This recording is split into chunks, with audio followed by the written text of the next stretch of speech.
One of the best ways to do that is to get the waste out. And we got to make sure we're moving waste out. And I like enemas and colonics, not every day. We don't want to get addicted to them, but they can be very helpful. If you're constipated and you're bathing in your own waste and things are not moving, it's really nice to do an enema and get that stuff out. When we get to the water fasting, it's a priority. You've got to have a bowel movement every single day while you're water fasting or you're bathing in your own waste. Very important key. And it's one of the biggest keys of all. In fact, to get the weight off, to detoxify, to cleanse, we've got to use the way that God gave us, which is through the bowels, right? That's the main way we're detoxifying our body. And so we want to flush all of that stuff out and get it out. And the more we can accelerate that, the better. So there's certain things that we used to use back in the old days, like cassia, which is in the senna family. And so you suck on these discs and they're very powerful laxatives. And next thing you know, boom, everything's coming out. And it's like a fruit, but it has some side effects. You might get that from just aloe vera. You could get that from other things that work as laxatives for people who aren't used to them. Certain herbs are like that, where if you're used to them, it's not a real strong laxative. But if you're not, it'll clean you out. And it's really important to get the colon empty and get the intestines empty, because think about the layers, right, that of our tissue. We have the colon and the intestines in the middle, and then gradually you work your way out through your tissue. Now, to get that toxic load out, we've got to move that debris into the colon. We've got to move our lymphatic system. We've got to move our circulatory system. Things have got to get into an empty space on the inside. So if our colon is full of feces, then the lymphatic system's looking into the colon going, there's no room. We can't dump this stuff over here. There's no room in there. So we're just going to hold on to it.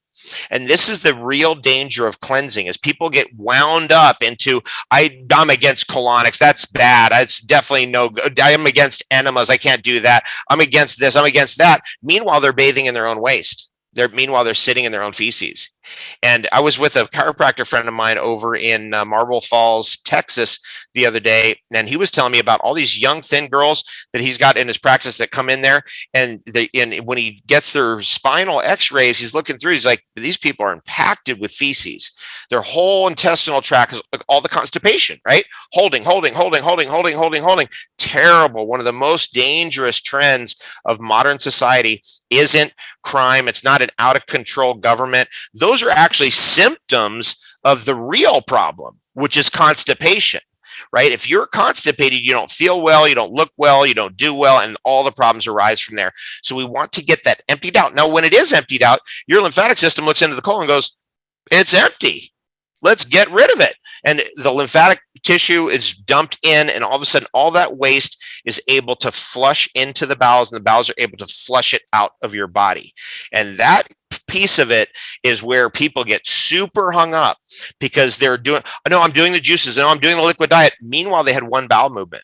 When we're cleansing and detoxifying during that, say, 31 and a half day period, we want to have like 5, 6, or 7 bowel movements every day.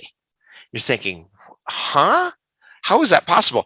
Again, it's crazy. You could take a skinny yoga girl, and they're impacted with feces. It's unbelievable how much backed up waste and hardened waste is backed up into their intestinal tract.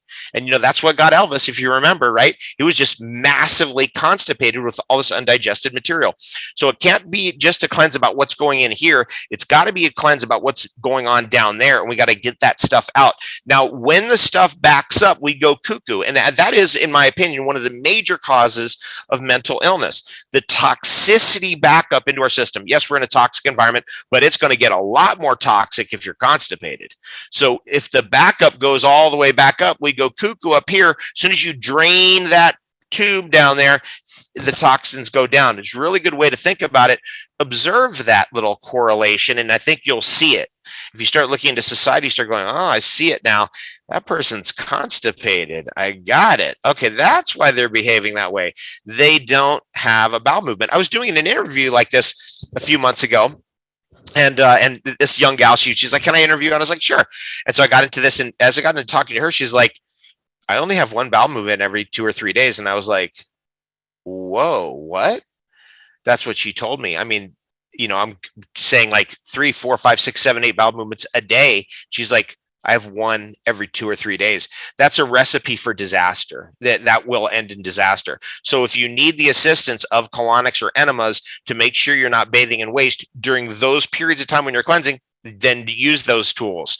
Those tools are there for a reason. Instead of being ideologically possessed, some people get ideologically possessed, and this is the thing about can I have one drop of olive oil? Can I have just one drop? It's ideological possession. It's like, don't get too crazy about this stuff. Like, look, have this, have that. Have fun with your life, and know that, hey, if you're in trouble, then you need to follow the orders. If the doctor says you're not having this, you're not doing that, you're in trouble. You better follow those orders. But in your normal everyday life, you're not going to get into trouble as long as you don't go to fly off the deep end with this thing or that thing. And in our world, in the vegetarian vegan world, we do get a lot of extremists because it attracts it. It's the nature of the game. And people go, no, I'm going to just eat only this, or I only do that, or this, and they're ideologically possessed, and it's not safe.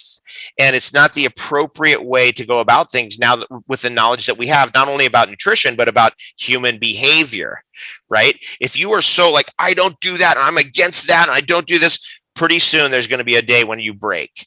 And we can't be, if it's your life's on the line, then you'll hold your discipline. But if your life's not on the line, usually people don't hold their discipline. And all of a sudden when they break, it's like they're mowing into like, I'm going to eat this whole loaf of bread because, bread was bad, but I'm really hungry. And, that kind of stuff where suddenly then they feel terrible about themselves because they ate the bread.